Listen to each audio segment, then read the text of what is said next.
Okay guys, so titikman natin ngayon itong isa sa pinakamatagal na manukan dito sa may Sampaloc. Parang elementary pa lang ako, nakikita ko na pero hindi ako sure kung noon pa yung before elementary andyan na siya. So ito na siya guys. So baka pa rin naman siya masarap.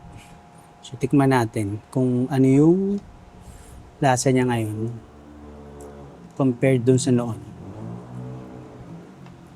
So ayan guys. Tikman natin.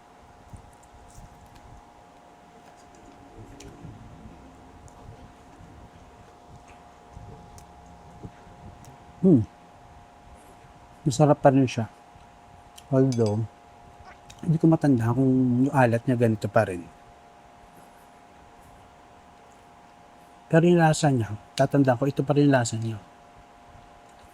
Pero medyo, parang feeling ko umalat lang ng konti. Or baka tumatanda lang ako. Pero masarap pa rin siya. So, try naman natin ngayon sa sauce niya. So, yan. So, may sauce na niya.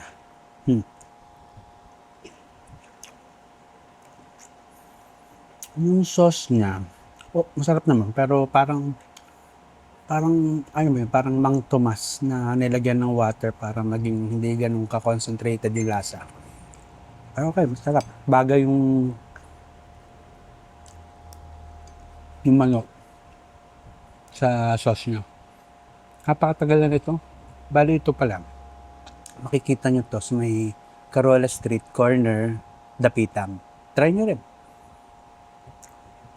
Nalalasahan ko pa rin yung dating lasa niya. Yun nga lang, hindi ako sure kung ito yung alat noon.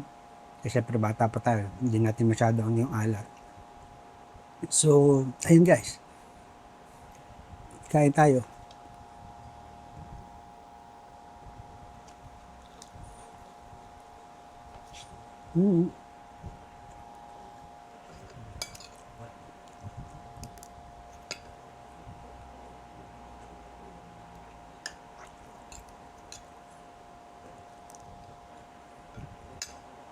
Iniisip ko talaga kung ito yung alat noon.